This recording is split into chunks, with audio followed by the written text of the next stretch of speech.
Parashat Pinchas, like most of, in terms of the framework of Sefer Bamidbar, Parashat Pinchas as well, the framework is narrative.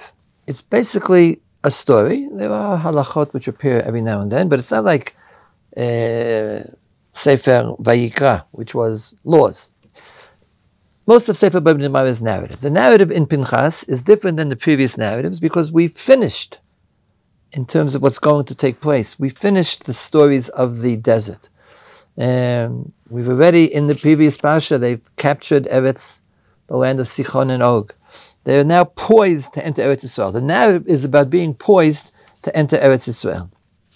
And in that context, the first thing that takes place in Parashat Pinchas, which, while being very detailed, not particularly dramatic, but it is about the narrative of how to enter Eretz Yisrael, is the census, another census, counting of the Jews. God says to Moshe, Se'ur et rosh ka'adat b'nei Yisrael miben 20 shana b'ma'ala l'beit avotam ko yetzei tzaba b'Yisrael. Count, raise up the heads, count the Jews from the ages of 20 and above. And that's what they then go and they do. And once again, there are some approximately 600,000 Jews. Why is this act, this story told now? It's clear. You don't even have to guess because it's explicit. They were about to enter Eretz Yisrael. After they enter Eretz Yisrael, they're going to, after they capture the land, they're going to divide the land up. The division of the land to the Jews takes place on the basis of the census that was done before that. It's divided up. Different areas are given. L'rav tarbe nachlato, lema'at tamit nachlato. You have to give a bigger area to a bigger family, a bigger tribe. And therefore the census is done in order because the actual division of the land is to each of these people. These are the 600,000 people. They're the ones who will be getting land, a portion in Eretz Yisrael. That's not a guess. It will make you would know it just because of the context. But after the census is finished, in Perek Chavav, Pasuk Nun Aleph, Eile Pekudei B'nei Yisrael 600,000 va'alef 730, 601,700 Jews. The next pasuk says, "Vaydaber Adonai Moshe lemor le'eile techalei haaretz." These are the people. These 600,000 people are the ones who you will divide up the land. You'll say it doesn't need to be done now. It could have been done 14 years later or 7 years later after they finish conquering the land. So apparently, it's important that Moshe Rabbeinu be the one to do this. Moshe Rabbeinu already does the lottery. The land is divided up by lots. So he performs the lottery, and then they'll do the actual division geographically later on, which will be done by Yehoshua. So that's done now. In other words, where are we? We're on the border of Eretz Yisrael, and the actions that are being described are preparations, what's to be done today, for the process which will begin shortly, in a few weeks and months, when they will cross the Jordan. The continuation of this story is, first of all, Benot Tzlofchad, the daughters of Tzlofchad request a portion. Okay, that makes sense. It's part of the dividing of the land. They're not asking for money; they're asking for their portion in the land. The lottery is being done, is about to be done. They want to be included for the reasons because there were no brothers there. And then you have a pasha, which is, in fact, halachic, how one does inheritance, which is a general inheritance. But the reason why it took place now is because not of general inheritance, but because of division of the land. Afterwards, the next pasha, by Daber Moshe el Adonai lemor, Perek Chav Zayin, Pasuk Tet Vav, 27:15, Yifkod Adonai Elohei Rucho L'chol Basar Ish Alayda.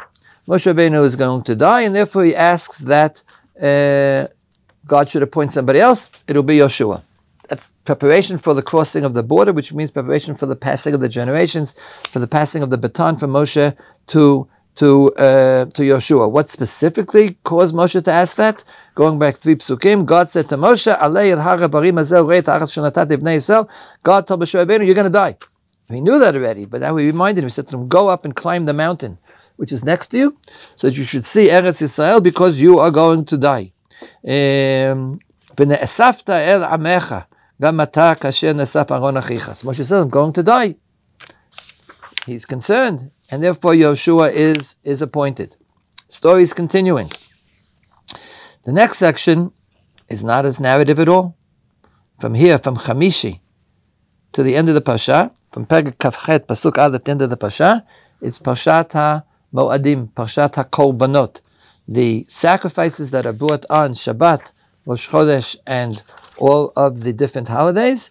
The particular Korban Musaf, what is the extra Korban that's brought every day? First of all, the daily Korban HaTamid, and then the Musaf of each holiday.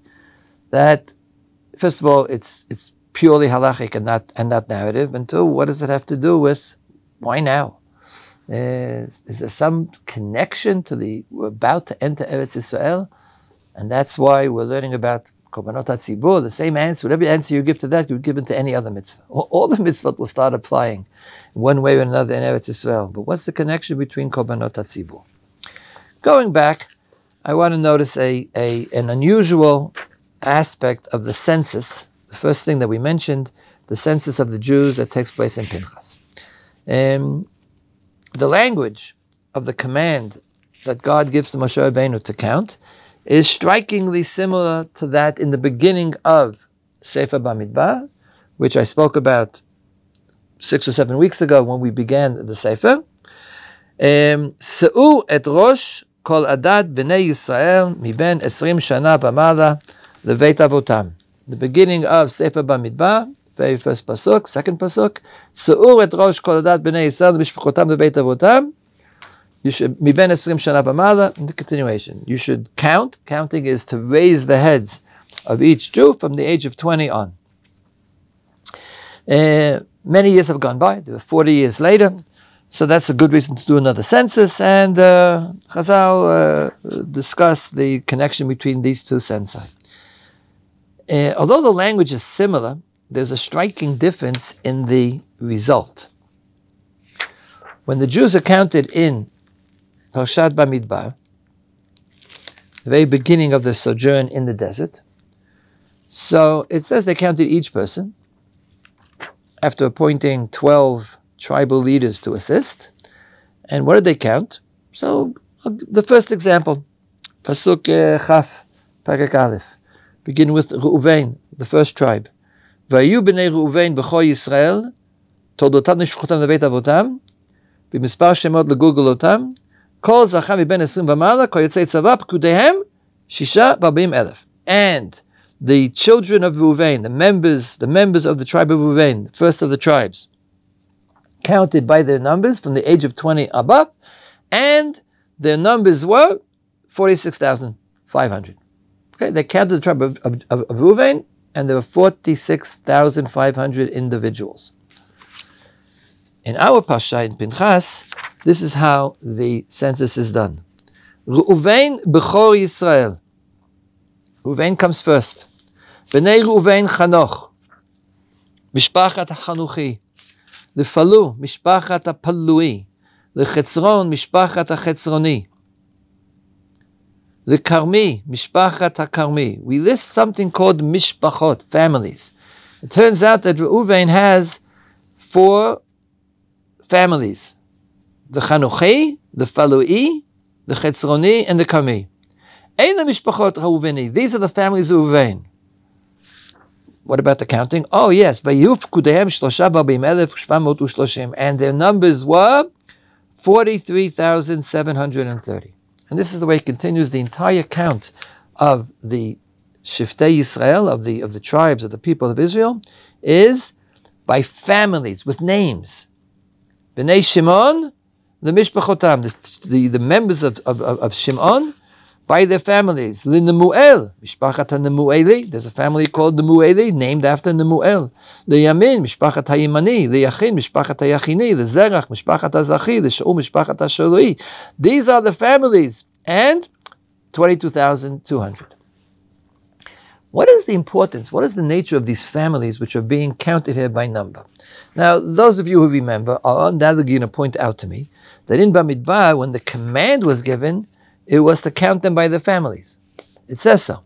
I quote the pasuk again, pasuk bet, second pasuk of Sefer Bamidbar. Se'u et rosh Kol adat b'nei Yisrael lemishbechotam leveit avotam. Count the heads of the community of Bnei Yisrael by their families and by their houses, their fathers' houses. B'mispar shemot, in the number of names, each individual by his head, by his skull. It does say they should be counted by families. In the actual counting, the families are never mentioned. Nor do they have names. Nor will you remember that it took place. Why does it say the mishpachotam? It's good for drashot. I've heard numbers of drashot, the importance of family life. So when you count them by families. In fact, Rashi there says the mishpachotam dam inyan kol shebet b'shebet. Rashi says it doesn't mean mishpacha, but it says mishpacha. But they're not actually. No one pays any attention, in fact, to the families. In our Parsha, in Pinchas, God didn't mention they should count them by families. But Moshe does it anyhow. God only said, Se'ur et rosh kol adat b'nei Yisrael. But when the counting has taken place, not only it's done by families, the families are enumerated. There's more attention. There are more words to enumerating the names of these so-called families than there is to the final number. The final number is 4 words. Whereas the mishpachot is 1, 2, or 3 psukim in each event. In fact, there's very little importance halachically or spiritually or emphasis placed by the Torah on the concept of a family. Now, what does the word family mean in this parsha? If there were 600,000 Jews, the way we use the word family, meaning the nuclear family, the Western notion of father, mother, and children, then there had to be 100,000 families, more or less. There only are about 50 here. So the word family here doesn't mean families the way we think of the word family. It's something a bit larger. I would say the English word that describes it is clans. The names of these families are the actual children of the original children of Yaakov. They've been dead for more than 100 years, more than 150 years. So we're dealing with their grandchildren and great-grandchildren. B'nai Shimon. Shimon has a son whose name is Nemuel. Mishpachat Nemueli. So it means clans. We're living in the Middle East. I'm living in the Middle East. In the local term is Chamula, which is an Arabic term, which means the same thing as clan. So they're not actually who lives in a house. They're not households. They're not people living together in one house by one economic unit. But there are subgroups of the tribe. There are 12 tribes and some 50 mishpachot, and then there are the individuals. That emphasizes that we never pay attention to this group. The status of tribes is important in Judaism. We've more or less forgotten it because we don't really have them anymore.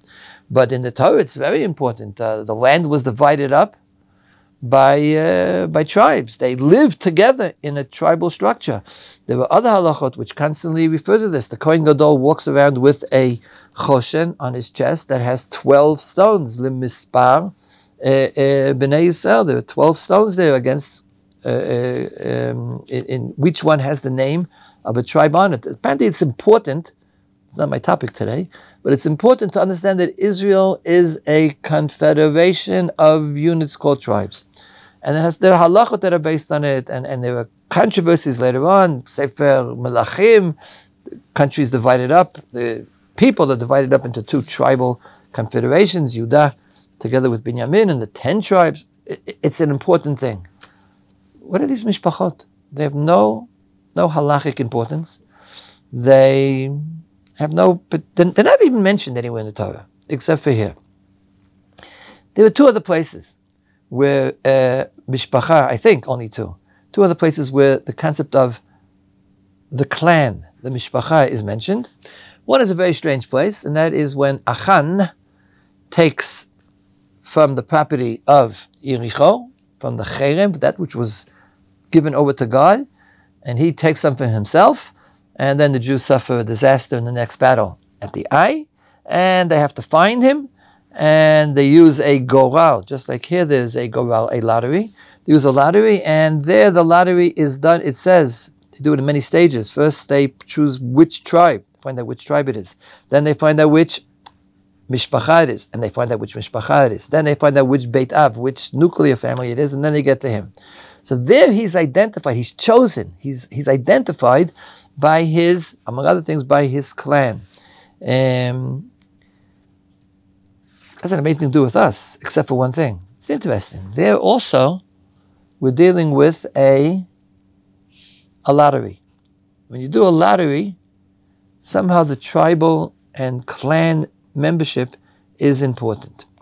So I'm going to suggest what I think the meaning of mishpacha is here, and it, almost nowhere else, because it doesn't have that much of importance. When I spoke about Parashat Bamidbar, so I spoke about the tension, the conflict, the dualism between Yahid v'tzibur, the individual, and the group, which means the national group. The politically philosophical question: does the individual gain his value from his membership in the group, or does the group get its value from the consolidation of the individuals? And that was the importance that I claimed then in Parashat Bamidbar. Count each Jew lefi mispar gulgulotam b'shemot. Each one had a name. The names aren't mentioned in the census, else would have been much longer, but each of the tribes had a nasi, had a prince who was mentioned by name. Names mean you're an individual. So there I explained that it was the contrary. The purpose of the census then was to individualize the mass of fleeing slaves who had escaped from the nameless slaves who had escaped from Egypt. It was to emphasize the importance of each person, which then they will use them to create the machaneh. They will get together and create the one, the unity, which the Shekhinah will rest in its midst. But each person has to have his individual value. So here also we're counting people. Doesn't say count them by name. Doesn't say legul gilotam, by their heads. It just says to count them. The idea of the non-halachic, the non-important idea of mishpacha, I think is in between the national group and the lonely individual. Mishpacha explains how you're actually rooted in something greater than yourself. The idea that we're all Jews, we're all part of the Jewish people, sociologically, practically speaking, does not provide a identity, a sense of who I am. My identity is my individual identity, but here the Torah says that no, there is a social aspect of individual identity. The purpose of the census here is to give each Jew his own nachala. The Jews in Israel are not going to live on kibbutzim. They're not going to live in moshavim. They're not going to live collectively. Each one tachat gafno v'tachat ta'einato. Each one gets his own individual portion. And Eretz Yisrael is divided up into 600,000 individual farms.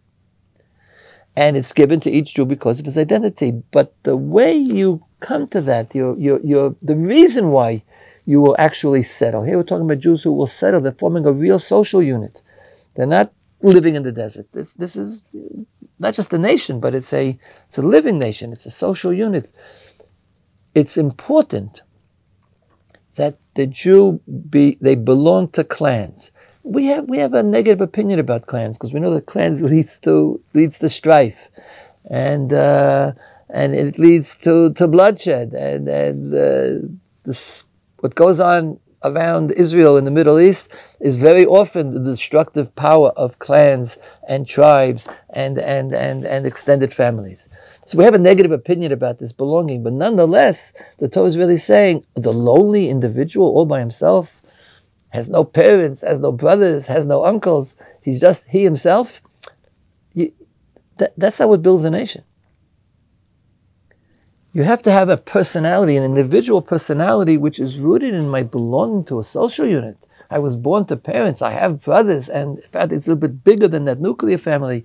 We have units. It doesn't mean you should fight with the other units, but it means that who are you? You belong to these units that are listed here, which in fact later on are not going to be mentioned ever again. They won't be mentioned ever again, but you should know that B'nai Shimon, these individuals, they belong to a unit that was larger than themselves, but wasn't a political unit. It was neither the whole nation, nor was it the Shevet. The Shevet is a political unit. This is merely a social unit. And therefore it has no significance halachically. But it has significance as to who you are. And so to speak, it's the median between the rugged single individual and the political unit that's called either the whole people or it's called Shiftei Ka, the tribes of Israel, because the tribes of Israel are to some extent sovereign, and Israel is a confederation of all 12 tribes. And that's why we find here, before in this census, which will in a very short period of time, will be the actual basis for the division of the land, each person to his individual land. When you get your little corner, your little paradise on the banks of the river, where you are the sovereign, you are the person, it's your private individual, your private property, who are you? You should know, who are you? You are the Mishpachat HaNemuel Li, the Mishpachat HaZarchi, the Mishpachat HaTzfoni. Each person belongs to something that's greater than himself. And that's a major difference in our conception of ourselves. Without my extending, my attempted to give an entire treatise on the excess of individualism, specifically in the Western world, more specifically in the ethos, the national ethos of the Americas, but the idea that a person, not just religiously before God, but a person in his land, a person in his community, is the rugged single individual fighting against nature, creating something for himself, is basically destructive. And what the Torah here is saying is that each person will get their own land, 100%. We're not in favor of collectivism in that sense. But who are you? You don't exist by yourself. You weren't dropped from a spaceship onto that little corner of the land that was given to you in Eretz Binyamin or Eretz Naphtali or Eretz Hashem. You're part of something which is greater than you. It's not important how big it is or whether it has a particular role. There is no role for Mishpachat HaYemeni in Jewish history. To the Shevet HaRuven there is a role. Shevet Shimon there is a role. It's simply redefining your identity as not just you. You are a who belongs to the collective. And by belonging to the collective, it doesn't necessarily mean you'll defend them more than you'll defend other people. Achdut Yisrael is very important. I don't know what it implies in terms of my actual behavior. It's complicated.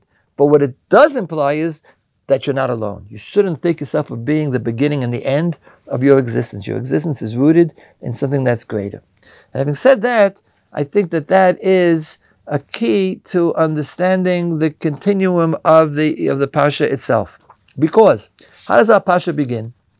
It begins with Pinchas. Now clearly the story, this piece about Pinchas being blessed by God, is the ending of the previous Parsha, because the previous Parsha, the end of Balak, was when Pinchas had actually killed Zimri. And the beginning of our Parsha should have really been there. So it's over here, there might be good reasons for that. But what happens is that in our Parsha, you begin with the most extreme example of the single, lonely individual. That's Pinchas. All of Israel is crying, upset because of what's taking place with Benot Midian and the Nasi, Shevet, Shimon, Zimri ben Salu, who had committed the sin, the transgression, with the princess of Midian. That no one knew how to react, including Moshe Rabbeinu.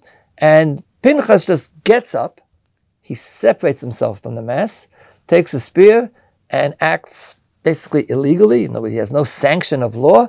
There's no more extreme case of the lonely individual than he was outside the law. He's not acting by sanction. He takes it upon himself. That's what kana'ut, kano, kaneti l'Hashem. That's what it means, bekin ati. He was a zealot. Zealots are the most extreme example of pure individual. And God gives him a yashakayach. He did a wonderful thing. Immediately after the census, Moshe Rabbeinu is also a very much individual. He doesn't belong actually to any shevet. We know he's Levi, but Moshe Rabbeinu is Moshe Rabbeinu. He's the king. He's the one person in all respects. He's told he's going to die. I should mention, by himself. He's not buried in the Jewish cemetery. And Moshe Rabbeinu says, I need someone to replace me. You should pick somebody, God. God picks Yoshua. Yoshua isn't picked because he belongs to a particular mishpacha. He's not picked because he belongs to a particular shevet. He's just Yehoshua. He's the single individual who is worthy of getting that job, as the pasuk emphasizes. Let me skip ahead. When Yeshua is chosen, why is he chosen? Ish asher, God says to Moshe Rabbeinu, Ish asher ruach bo, a man who the Spirit is in him. He's chosen because of his unique, purely individual capabilities. This Parsha has a great deal of emphasis on the value of the pure individual. And that's why the other side of the Parsha is to go to bridge and also to proceed from the solitary individual who has a role, and a very important role, but we're not giving out Eretz Israel to those worthy individuals, fewer or more. Eretz Israel goes to everybody. But Eretz Israel goes to everybody. You have to be an individual who will recreate the cloud, that will get together, the individual and the collective. It's telling us the individual is an individual who belongs to a collective. He's not merely coming and offering a deal to the person next to him. We have natural bonds which give meaning to my own individual identity. And with that thought, I would like to suggest that is why Korbanot HaTzibur, the communal sacrifices, are at the end of this parsha, even though they have no connection to any particular halacha or occurrence that took place here. We don't always realize it because we're so used to talking about tzibur, but the basic application of the concept of the collective, of the tzibur, in halacha is korbanot hatzibur. Since we don't bring korbanot today, so if I asked you when is the importance of tzibur, you'll tell me tefillah. There's tefillah b'tzibur. You're absolutely right, but tefillah is not a biblical commandment, or according to the Rambam it is, but it's not mentioned anywhere in the Torah that we know of. And according to most Rishonim, it's only been the Rabbanan. And the meaning of tefillah b'tzibur, of public prayer, is clearly patterned on korbanot tzibur. That's why it exists. And that's why the laws are very similar, and they have the same times, etc., etc. Tefillah is the way we today offer sacrifices. The din of korban tzibur is very unique in halacha. Most mitzvot are given to individuals. Sometimes we do them together, sometimes we do them separately. But where do you have the din of tzibur? It's in the Beit HaMikdash. Sefer Vayikra, which gave us the laws of sacrifice, but those sacrifices were almost all of them korbanot yachid, sacrifices of individuals. Okay, Parashat Achreimot, talking about the service on Yom Kippur. Halachically, that's a korban tzibur, but it's not described that way in the Torah. Here you have the tzabed b'nei Yisrael et korbani lachmi le'ishai reach nichochi tishmur laklidi b'moado. This is a command that isn't to all the Jews. It's to the Jews. It's not every Jew. Not every Jew brings a sacrifice, korban tamid, every day. Only one korban tamid is brought. Speak to the Jews. The Jewish people's relationship to God is by bringing sacrifices in the Beit HaMikdash, in this. Which sacrifices? Is it tamid every day? Shabbat, Rosh Chodesh, every holiday till the end of the Parsha. The entire discussion of Korbanot Tzibur is divorced from Sefer Vayikra and is placed here. I think the way it's placed here is because leaving the desert and going into Eretz Israel is the true creation of Am Yisrael. There were people before, and of course, because of Har Sinai, but now they have to live it. They have to actually express it, and you have this bridging. You start with certain amazing individuals. Moshe is an amazing individual. Yoshua is a fantastic individual. Aaron has died. He's an amazing individual. Pinchas is an amazing individual. But now we're going to get Eretz Israel, so you are leveit, the mishpachotam, leveit avotam. Each individual who aspires to be wonderful and unique, but also has an identity as being part of his natural sociological collective. And that will be the way we will enter Eretz Israel. And therefore, this is the appropriate time to say, and there also really is, don't forget, there is a collective called the entire people as one, bringing one sacrifice today, or two sacrifices a day, one sacrifice in the morning, one sacrifice in the afternoon. To get to that stage of being Am Yisrael, of being Knesset Yisrael, of being the one single collective called Am Yisrael who connects to God, you have to go through the individual stages. And the individual stages are bridged by the intermediate stage, which in conclusion won't have any importance.